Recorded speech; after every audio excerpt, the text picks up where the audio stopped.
In this episode, we will make the rig, aka the skeleton, using Rigify add-on, which we enabled early in the course. Shift A, armature, basic human meta rig. It's big, so make it smaller. Scale it down. It's hard to see it, so enable in front view. In edit mode, enable symmetry. Now delete the breastbone, the heel bones, the hips. They're just additional bones, we don't need them. Select the sphere and move it to the ankle. The toes too. In the front, move them to the side to be inside the model. Move the knee to the polygons we prepared. Try to center the bones.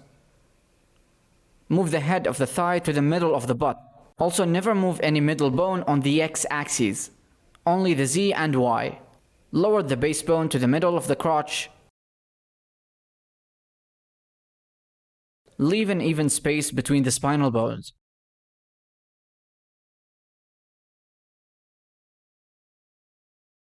Scale down the shoulder bone on the y to straighten it. Now position the upper arm. Maybe here.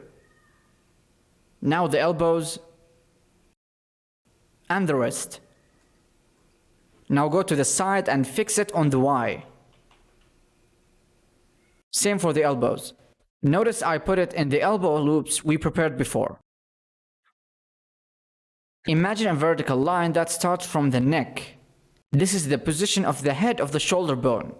That's basically the pivot point of the shoulder. Or at least that's what I use. As for the tail, move it to the upper arm. Also move the two bones forward a bit.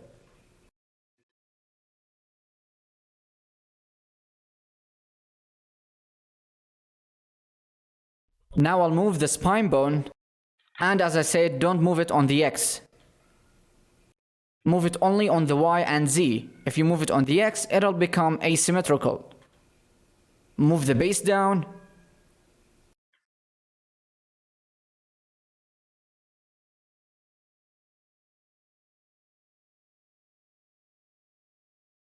The head of the head bone must be in the correct position so it rotates properly. The neck is fine for now. Now I'm moving the spine bones back a bit because I feel like I overdone it. We'll now start doing the IK, aka inverse kinematics. To do so, we'll extrude a bone from the feet, then move it out to create the controller. Then we'll do something similar for the knee that controls it. This way, we will have two controllers, one for the knee and one for the feet. Select the sphere and extrude on the Y. Change the roll value to 0. Rename it to ik.l. And this one ik.r. Select the thigh bone. Duplicate it with Shift D, then right-click to cancel. Go to pose mode and pick the move tool. Change global to local. Now move them out on the Z. Control A, apply selected as wrist pose. Now we have the knee controller. Go to edit mode, select the knee controller and call it pole.l. This one with .r instead. And now we'll start working on the mechanics of IK. In pose mode, select the IK bone, then hold shift, then select the shin bone. Now shift I to add IK. Same thing for the other side. Select this bone, then go to constraints and sample the rig. Copy the name of the bone and paste it here. -90 for pole angle, 2 for the chain length. One thing I forgot to do, which is unparenting the IK and pole bones in edit mode. Select these 4 bones. In edit mode, Alt P clear parent. That's it.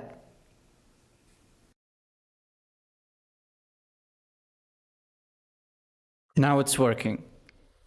We need to set up this side, so do the same thing here. Set the armature, then paste the name of the bone, and that's it.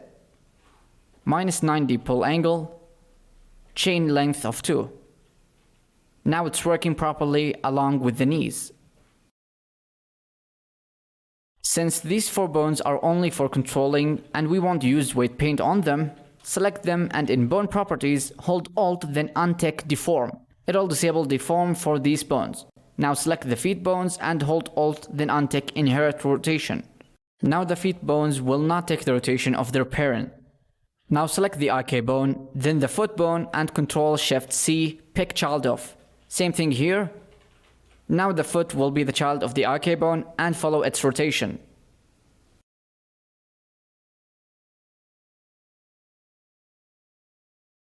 Now I'm just testing the rig to see if it works properly. Let's do automatic weights to scan the model to the rig for testing purposes.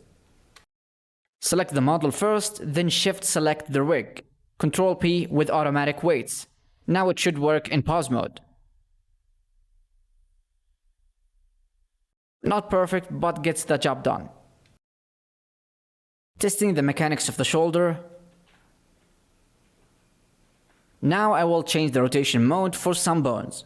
Select these 2 bones and change them from Quaternion to XYZ Euler, the second option. Make sure you did this to the forearms too.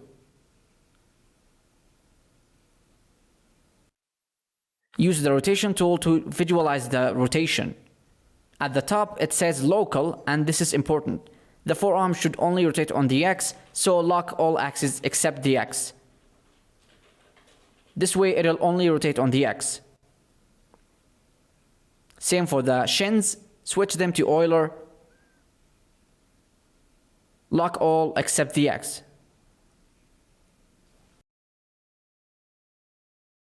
This will help a lot. By the way, we didn't do IK for the arms because it's easier to control with FK. I noticed when we move the IK bone up, the knee goes sideways. So we will go back to edit mode and adjust the rig.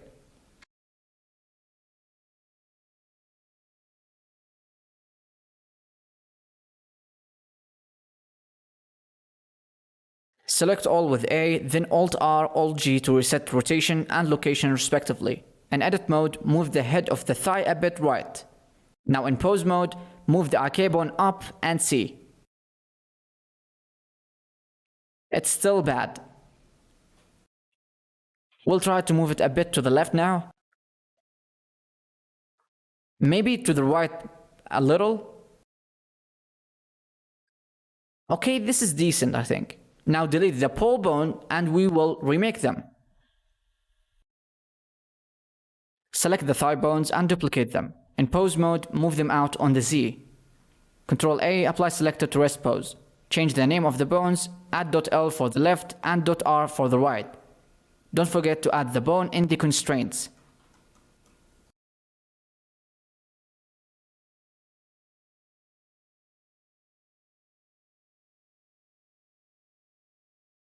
Now test the rig. We will edit the weights in the next few episodes.